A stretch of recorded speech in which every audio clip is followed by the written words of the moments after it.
Hello friends, నేను శరణ్యాని. ఇవాళ మంచు తాకిన పూలు 24వ భాగం చదువుకుందాము. రాసిన వారు మీనా ముక్తేశ్వర్ గారు. సరస్వతి గారు తలుపు కొట్టిన శబ్దం వచ్చి డోర్ ఓపెన్ చేశారు.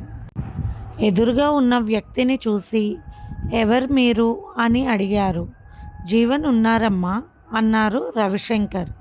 లోపలే ఉన్నాడు అంటూ చెబుతున్న ఆమె ముఖం కేవలంగా ఉంది. చెప్పే పద్ధతిలోనే కొడుకు విషయంలో ఆమె ఎంత దిగులు పడుతుందో అర్థమైపోయింది రవిశంకర్కి.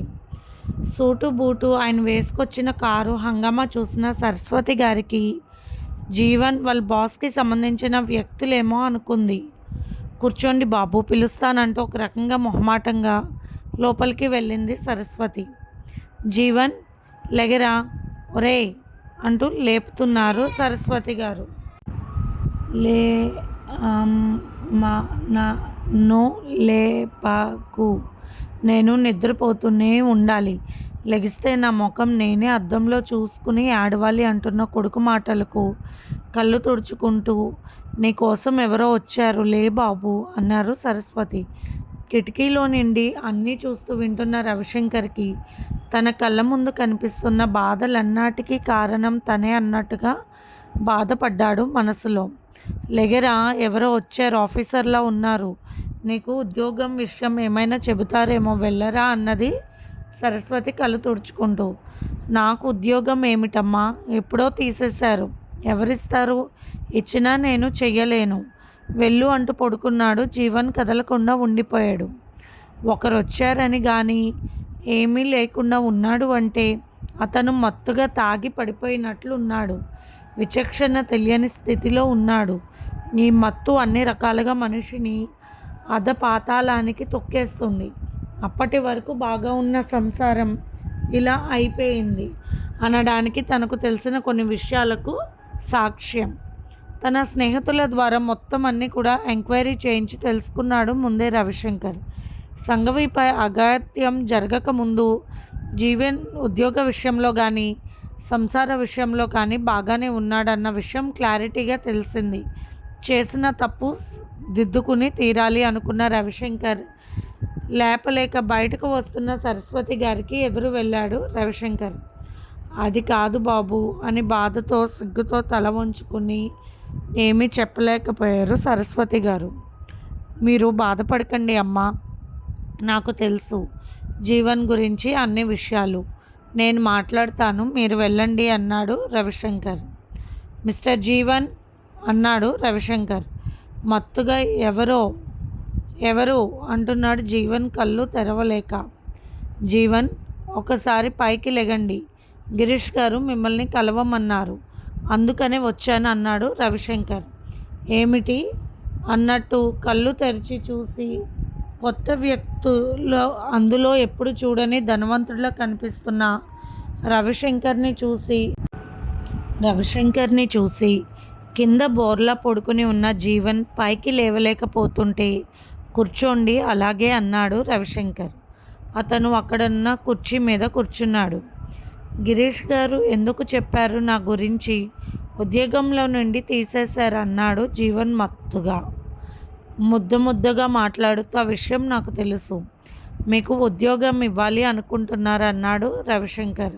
నేను చెయ్యలేను, నాకు ఈ మధ్యన బాగుండడం లేదు అన్నాడు జీవన్. ఏమైంది మీకు, మీ గురించి అన్ని విషయాలు తెలుసు, వర్ణ అనే అమ్మాయి వల్ల మీరు మోసపోయారు అంతేగా అంటున్న రవిశంకర్ మాటలకు అన్నీ తెలిసిన వ్యక్తిలా ఉన్నారనుకున్న జీవన్ అలాగే చూశాడు. తప్పు చేయాలి అనుకున్నప్పుడు తెలియకుండా చేసిన తప్పు అయితే అది ఒకరిదే అవుతుంది, కానీ తెలిసి చేసిన తప్పుని ఇద్దరూ పంచుకోవాల్సిందే కదా అన్నారు రవిశంకర్. అవును, ఇదంతా నాకెందుకు చెప్తున్నాడు, తలనొప్పిగా ఉంది, పడుకోవాలి, ముందు బయటకు వెళ్తే బాగుండని లోపల అనుకుంటూ ఉన్నాడు జీవన్. చెన్నై ఆఫీస్లో ఏదో డబ్బు పోయిందంట అని రవిశంకర్ అనగానే అదేమిటి, ఆ విషయం నాకేమీ తెలియదు అన్నాడు జీవన్. అవును, అక్కడ మీరు పనిచేసే బ్లాక్ దగ్గరే మనీ పోయింది అంటున్నారు గిరీష్. నాకేమో మీ అమ్మగారిని చూస్తుంటే మిమ్మల్ని చూస్తుంటే అలా కనిపించలేదు, ఎక్కడ ఉంటే మిమ్మల్ని పోలీసులు విచారించడానికి వస్తారట. బంగారాజు గారికి అల్లుడు కదా మీరు అన్నాడు రవిశంకర్. అవును. ఒకవేళ సమీర్కి ఏదైనా కంప్లైంట్ వస్తే నన్ను కాపాడాలని వ్యక్తిని పంపించారు. ఏమో మావయ్య గారు అనుకున్నాడు. దిగున లేచి కూర్చుని జీవన్ మత్తు దిగినట్లు అయ్యింది. డబ్బు దొంగతనం జరిగిన మాట నిజమే. కానీ ఆ డబ్బు దొంగిలించింది నేను కాదు, వరుణ, సుబ్రహ్మణ్యం అనే ఇద్దరు. మరి ఎందుకు మీ మీద కంప్లైంట్ ఇస్తున్నారు వాళ్ళు? నేను చెప్పినట్లు మీరు నాతో రండి. ఎక్కడ ఉండవద్దు, మీకు అపాయం ఉంది. మీ మావయ్య గారికి దూర బంధువులం కాబట్టి శ్రద్ధ తీసుకుంటున్నానది చెబుతున్న రవిశంకర్ మాటలకు అతని ముఖంలోని స్వచ్ఛతకు నిజమే అనుకున్నాడు జీవన్. తప్పదు. ఆ వరుణ నా మీద కక్ష కట్టింది. నిన్ను పోలీసులకు అప్పగించి జైల్లో వేయించాలి అంటూ ఒకసారి తిట్టింది.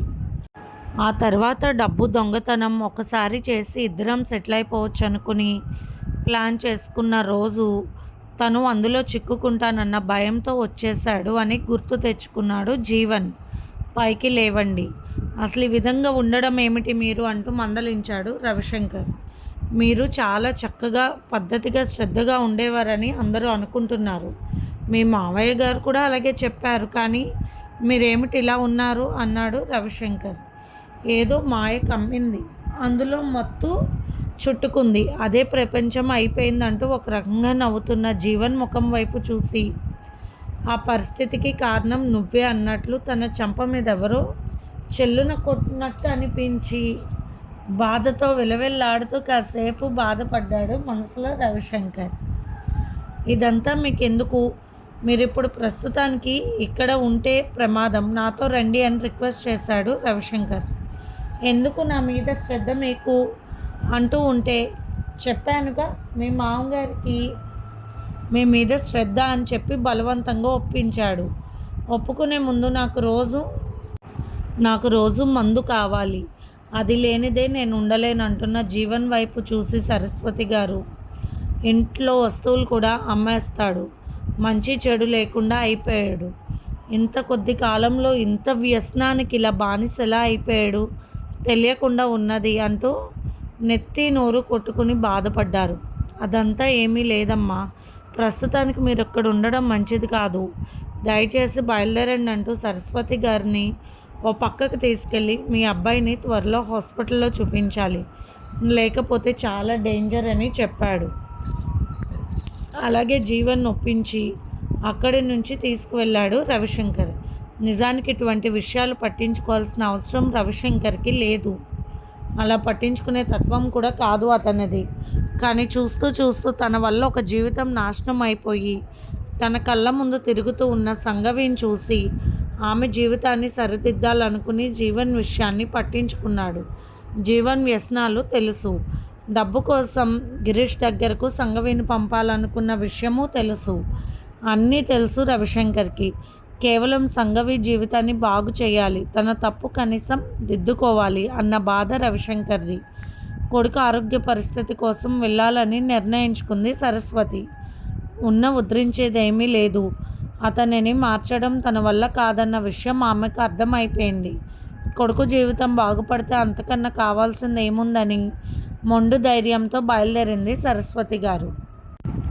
రవిశంకర్ బెంగళూరు దాటుకుని తను వెళ్ళవలసిన ప్రాంతానికి బయలుదేరాడు సరస్వతి గారు జీవన్ వాళ్ళతో.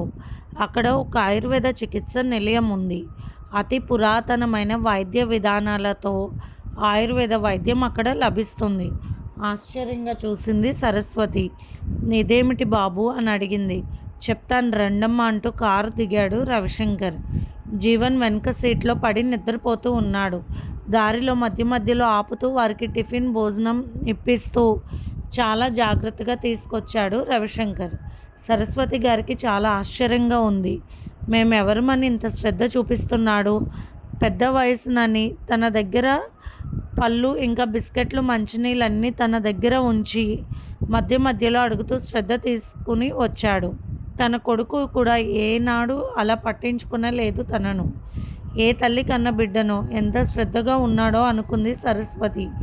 ఇది ఒక ఇల్లు మాదిరిగా ఉంటుందమ్మా ఇల్లు మాదిరిగా ఉంటుంది. ఎక్కువ పేషెంట్లు ఉండరు. డాక్టర్ గారు నాకు బాగా తెలిసిన వారు. అందుకనే జీవన్ని చూడటానికి ఒప్పుకున్నారు. జీవన్ సమస్యలు అతని ఫోటోలు తీసి పంపించాను. అందుకు అనుకూలంగా వారు మనిషిని చూసే మందులు రెడీ చేసుకుంటారని చెబుతున్న రవిశంకర్ దేవుడిలా కనిపించాడు సరస్వతి గారికి. బాబు, నా బిడ్డ అంత వయసున్న వాడివి, నీకు చేతులెత్తి దండం పెట్టలేను. కానీ నువ్వు చేస్తున్న ఈ మేలు జీవితంలో మరవలేనని ఆనందంతో కళ్ళు తుడుచుకున్నారు సరస్వతి గారు. జీవన్ని లేపాడు రవిశంకర్. జీవన్ పైకి లేచాడు. జూలపాలులాగా పెరిగిపోయిన జుట్టు, గడ్డం, మీసాలు, ఆధునిక బైరాగిలాగా చిత్రంగా ఉన్నాడు జీవన్. ఇక్కడ ఏంటి ఇక్కడ ఏంటి అన్నాడు జీవన్. జీవన్ అంటూ ఆ ఆయుర్వేద వైద్యశాల గురించి, ఆ వైద్యశాలకు సంబంధించిన ఆశ్రమం గురించి చెప్పాడు. ఇది నీకు హాస్పిటల్లా ఉండదు, కానీ నీ ఆరోగ్యం పూర్తిగా బాగుపడుతుందంటున్న రవిశంకర్ మాటలకు నాకే వైద్యం వద్దు, నాకు మందు కావాలి, రోజు ఇప్పిస్తానని చెప్పారుగా అన్నాడు జీవన్. కాస్త నిన్ను నువ్వు అర్థం చేసుకో జీవన్. మనిషి ఏ కష్టమైనా తనకు తానుగా తెచ్చుకుంటాడు. ప్రేమకు బలహీనతలో పడితే ఇంతే కదా. అర్థం లేకుండా మనస్వార్థంతోనే ఆలోచిస్తే ఎప్పటికైనా ఏదో ఒక బాధ భరించక తప్పదు. ఇది నీకు మంచి అవకాశం. పైగా ఆఫీస్లో నీ గురించి కంప్లైంట్ కూడా ఉంది. ఎంక్వైరీ మొదలు పెడతారు. ముఖ్యంగా అది గుర్తుపెట్టుకోవాలి. బయట ప్రపంచంలో ఉంటే మాత్రం నిన్ను ప్రస్తుతానికి జైలుకు తీసుకువెళ్తారు. ఎక్కడికన్నా నువ్వు తప్పించుకోవడానికి సేఫ్టీ ప్లేస్ ఎక్కడా లేదు. నీ ఇష్టం, మరి ఆలోచించు. కొన్ని రోజులైతే దాన్ని నేను మాఫీ చేయించగలను. ఇక నీ ఇష్టం అన్నాడు రవిశంకర్. తప్పనిసరి పరిస్థితుల్లో ఇరుక్కున్న జీవన్ తప్పక ఒప్పుకున్నాడు. ఇక్కడ వైద్య విధానానికి నువ్వు మనస్ఫూర్తిగా అంగీకరించాలి. కష్టంగా ఉంటుంది జీవన్. వ్యసనం జీవితం కాదు. సుఖమే పడాలి అనుకున్నది అసలు జీవితమే కాదు. అది కూడా నేను సుఖపడితే చాలు అనుకున్నది సుఖమే కాదు. స్వార్థం, ఆ ఆలోచనలతో అడుగులు వేసినప్పుడు ఇటువంటి సమస్యలు తప్పవు. చేతిలో ఉన్న వజ్రాన్ని పిచ్చిరాయి అనుకుని చేజార్చుకుంటాము. పిచ్చిరాయిని వజ్రం అనుకుని నమ్మి మోసపోయి మనమే పిచ్చివాళ్ళం అవుతాము. ఇక్కడ అన్ని విషయాలు వాళ్ళే చూసుకుంటారు. నీకు మనసు ప్రశాంతంగా ఉంటుంది. దిక్సూచి లేని జీవితానికి ఒక మార్గాన్ని చక్కగా చూపిస్తారు. నిన్ను చూడగానే నాకెందుకో సోదరభావం కలిగింది అంటున్న రవిశంకర్ మాటలకు దారి తెన్ను లేని తన జీవితానికి ఏదో ఒక దారి కనిపించినట్లుగా రవిశంకర్ వైపు చూశాడు జీవన్ ఆశ్చర్యంగా. ఇక్కడే స్వామి నారాయణ గారు ఉంటారు. ఆయన వైద్యం దొరకడం మనకు అదృష్టం. అంతేకాదు, ఆయన మనలో నింపే స్ఫూర్తి చాలా గొప్పదని, జీవన్ మనసుని వైద్యం చేయించుకోవడానికి అనువుగా మార్చి అందుకు తగ్గ భయాన్ని కూడా జీవన్కి పుంచి అక్కడ జాయిన్ చేశారు రవిశంకర్. సరస్వతి గారితో చెప్పాడు రవిశంకర్ విడిగా. నారాయణ స్వామి గారి వైద్యం చాలా బాగుంటుందమ్మా. మనం కాస్త కష్టపడి ఓర్చుకుంటే కొన్ని రోజులు అనారోగ్యమే కాదు, వ్యసనాలే కాదు, ముఖ్యంగా మనసుకు పట్టిన అనారోగ్యాన్ని వదిలిస్తారని చెప్పాడు నిదానంగా రవిశంకర్. ఇక్కడ మీకు ఏ లోటుపాట్లు ఉండవు. నాకు ఎప్పుడు కావాలంటే అప్పుడు ఫోన్ చేయవచ్చు జీవన్. నేను మధ్య మధ్యలో వస్తూ ఉంటాను. ఈ రోజు నుంచి మనం స్నేహితులం. నేను నిన్ను ఇక్కడికి తీసుకువచ్చి చేర్చానని నన్ను నువ్వు విరోధిగా భావించిన తర్వాత నువ్వే నన్ను స్నేహితుడిగా ఒప్పుకుంటావంటూ నవ్వాడు రవిశంకర్. నిజానికి అర్థం కాని పరిస్థితుల్లో వ్యసనంలో కొట్టుమెడుతూ మనసుకి ఒక దరిదాపు లేని అస్తవ్యస్తమైన స్థితిలో ఉన్న జీవన్ మనసుకు ఏది అర్థం కావడం లేదు ప్రస్తుతానికి. కానీ జైలుకు వెళ్ళాలన్న భయంతో మాత్రం అక్కడే ఉండాలని నిర్ణయించుకున్నాడు. సరస్వతి గారికి నమస్కరించి అక్కడ ఉన్నప్పుడు వస్త్రాల నుండి వైద్యం వరకు, ఆహారం నుండి మెడిసిన్ వరకు ప్రతి విషయాన్ని కూడా అన్నీ వారే పట్టించుకుంటారని వివరంగా చెప్పాడు రవిశంకర్. వారికి మంచి చెడ్డు చెప్పి బయలుదేరాడు రవిశంకర్. రవిశంకర్ తను ఎంతగానో ఇష్టపడ్డాను, ప్రేమించాను అనుకున్న వయసులో తన మామ కూతురు దూరం అయినప్పుడు తనకు ఎవరూ లేరని ఒక రకమైన నిస్సహాయ స్థితిలోకి వెళ్ళిపోయి హద్దుపద్దు లేకుండా డ్రింక్ చేసేవాడు రవిశంకర్. స్త్రీ సౌఖ్యం కోసం అల్లాడిపోయేవాడు. తెలిసి తెలియని వయసులో అలవాటయ్యే అలవాట్లు కూడా మనిషిని నిలవకుండా చేస్తాయి, జీవితకాలం బాధిస్తాయి. తెలుసుకోకపోతే అందుకే అందుకే టీనేజ్ వయసులో చాలా జాగ్రత్తగా పిల్లలను పట్టించుకోవాలి అంటారు పెద్దవాళ్ళు. మొదట నుంచి మేనమామ వల్ల డ్రింక్ చేసే అలవాటు ఉన్న మాట నిజమే, కానీ మరీ తీవ్రంగా అదే లోకంగా ఉండేవాడు. అతనిని ఎవ్వరూ ఏమీ చేయలేకపోయారు. ఆ తర్వాత తన బాబాయి కాదు కాదు తనకు తండ్రి ఈ చికిత్సాలయంలో తనను చేర్పించాడు. ఆ తర్వాత తనను ఎన్నో రకాలుగా మార్చారో, తన మనసులో ఉన్న చెడును ఎంత చక్కగా దూరం చేశారో తనకే తెలుసు. తన మనసుకు ప్రశాంతత చేకూర్చారు నారాయణ స్వామి గారు. అన్నీ గుర్తుకొచ్చాయి.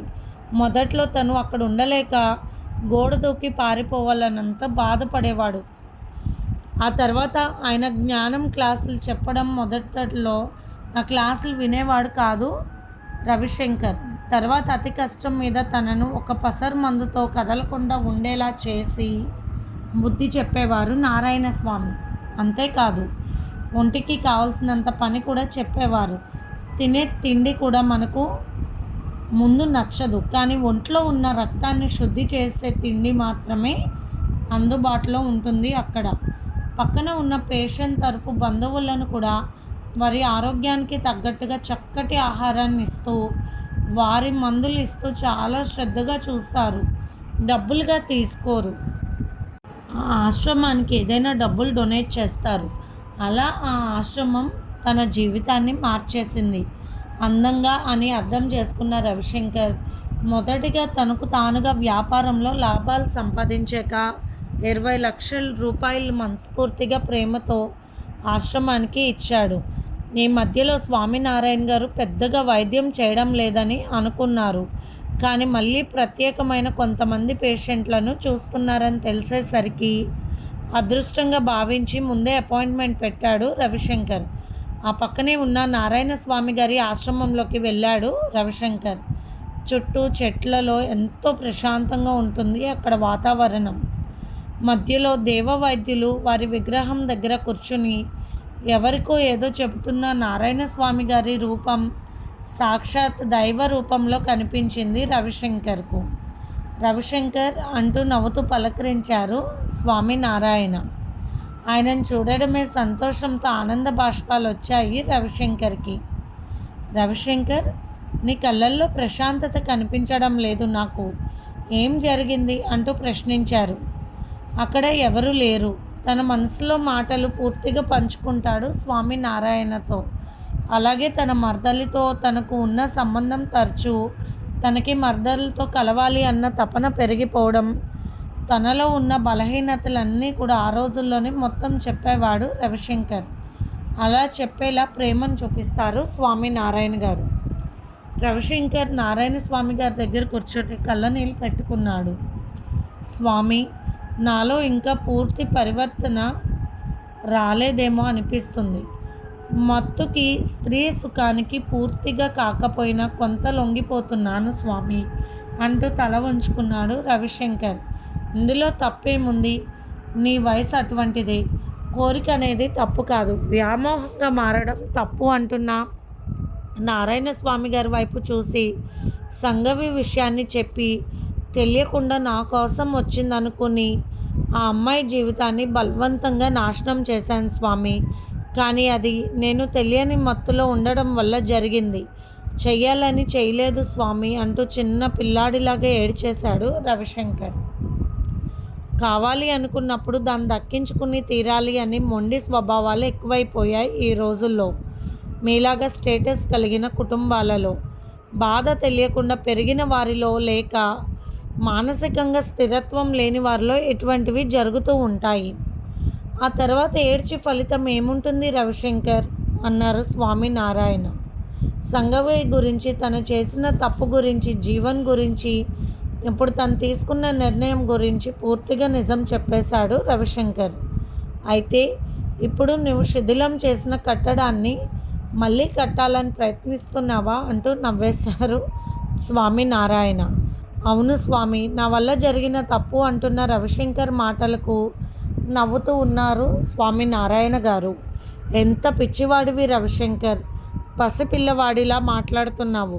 శిథిలమైపోయిన కట్టడాన్ని మళ్ళీ నువ్వు కొత్తగా కట్టినా అది కొత్తదే అవుతుంది కదూ.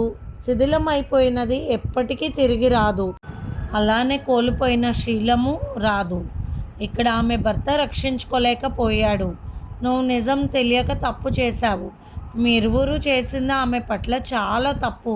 కానీ జీవితాన్ని కోల్పోయిన అమాయకురాల్ని భర్త ఆదరించలేకపోయాడు. నిజానికి వాడు పిరికివాడు. తనకున్న వ్యసనానికి అడ్డుగా మలుచుకున్నాడు, స్వార్థపరుడుగా తన జీవితాన్ని మార్చుకున్నాడు అంటూ చెబుతున్న స్వామి వైపు అలాగే చూశాడు రవిశంకర్. సరిదిద్దాలని నువ్వు అనుకుని జీవాన్ని ఇక్కడ చేర్చటం కరెక్టే, కానీ సంఘవి విషయంలో జోక్యం చేసుకోవద్దు రవిశంకర్. అది ఆమె నిర్ణయం. గాయపడిన మనసు అంత తేలిగ్గా కోలుకోలేదు. ఏనాడు తప్పు చేయని ఉత్తమమైన మనసున్న అమ్మాయి మనసు సుకుమారంగా ఉంటుంది. ప్రస్తుతానికి ఆమె ఎంచుకున్న మార్గం బాగుంది. ఆమె జీవితాన్ని ఎవ్వరూ జోక్యం చేసుకోవద్దు. ఆమె నిర్ణయించుకుంటుంది. భర్తను మార్చేసి వారిద్దరిని కలిపివేసి వారు ఆనందంగా ఉంటే నువ్వు సుఖపడతావని అనుకుంటున్నావా? నీలో తెలియని ప్రేమ కనిపిస్తుంది. ఎప్పుడు సహాయం చేయాలని అనిపించినా ఈ మనసుకు రేపు మళ్ళీ వారిద్దరు ఒకటైతే చూసి భరించే శక్తి నీకు ఉంటుందని నేను అనుకోవడం లేదు. మానవ నైజం సహజం, అదే కోరికలు పుట్ట. అది ఎప్పుడు ఎలా మారుతుందో ఎవ్వరికీ తెలియదు. ఈ రోజుల్లో నీ వల్ల నాశనం అయిపోయిందన్న భావనతో బాగు చేయాలనుకున్న నీవే వాళ్ళిద్దరూ సంతోషంగా ఉంటే చూసి ఓర్చుకునే గుణం లేకుండా పోవచ్చని చెబుతున్న స్వామినారాయణ గారి మాటలు శ్రద్ధగా వింటున్నాడు రవిశంకర్. నిజమే, జీవన్కి బాగైపోతే వాళ్ళిద్దరూ ఒకటైపోతారేమో అన్న బాధ కూడా తన మనసు పొరల్లో ఉంది. అది నిజమే అనుకున్నాడు రవిశంకర్. స్వామినారాయణ గారు మాట్లాడుతూ, వ్యక్తిని, శరీరాన్ని, ఆరోగ్యాన్ని, మనసును పరిశుభ్రపరచుకోవడానికి ఈ వైద్యం బాగా సహకరిస్తుంది. మామూలుగా మారిపోతాడు. ఒక వ్యక్తిని మార్చిన పుణ్యం మాత్రం నీకు దక్కుతుంది. ఆ తల్లి మనసుకు ఆనందం కలిగించిన వాడివి అవుతావు. అంతవరకు సమంజసమే. కానీ జరగడం చెడు వల్ల జీవితాన్ని వేరొక వైపుకు, అంటే మంచి మార్గం వైపుకు మళ్లించుకున్నది సంఘవి. ఆ అమ్మాయి తీసుకున్న నిర్ణయం చూస్తుంటే చాలా బాగా ఆలోచిస్తుంది మీ ఇద్దరికంటే అని నాకు అనిపిస్తుంది. తన భర్తను కలపాలి, లేకపోతే నీ మనసులో ఆ అమ్మాయికి చోటు ఇవ్వాలని రెండు అనుకోవడం కూడా తప్పు రవిశంకర్. ఆ అమ్మాయి మనసుకి ఒక దృక్పథం ఏర్పడినట్లు అనిపిస్తుంది నాకు, నీవు ఆ అమ్మాయి గురించి చెప్పిన మొత్తం విషయాలు విన్న తర్వాత. అందుకనే ఆమె జోలికి వెళ్ళవద్దు. ఎవరి జీవితం ఎటువైపు తిరిగి మళ్ళీ ఏ వైపుకు మల్లుతుంది ఊహించలేము. అదంతా భగవంతుడి చిత్రము. ఒక మంచి ఒక చెడుకు దారి తీస్తుంది, ఒక చెడు ఒక మంచి వైపుకు మళ్ళిస్తుంది. రవిశంకర్, నువ్వు ఖాళీగా ఉండవద్దు. ఐహిక సుఖాల మీద ఆశలున్న పూర్తి పురుషతత్వం కలిగిన ఏ పురుషుడు కూడా స్త్రీ సాంగత్యం లేకుండా ఉండలేడు. అవన్నీ నిగ్రహించుకున్నాను అని మోసపుచ్చుకోవడమే కానీ మనసు శాంతంగా ఉండదు లోపల. నువ్వు మళ్ళీ పెళ్లి చేసుకో రవిశంకర్, అప్పుడు నీ మనసుకు సరైన వివరం తెలుస్తుందంటున్న స్వామినారాయణ గారి వైపు చూసి ఆలోచిస్తున్నాడు రవిశంకర్. ఇది ఫ్రెండ్స్ ఇవాల్టి ఎపిసోడ్. రేపు ఇంకొక ఎపిసోడ్తో మీ ముందుకు వస్తాను. మీకు కనుక స్టోరీ నచ్చినట్లయితే లైక్ చేసి సబ్స్క్రైబ్ చేసుకోండి ఫ్రెండ్స్. ఉంటాను.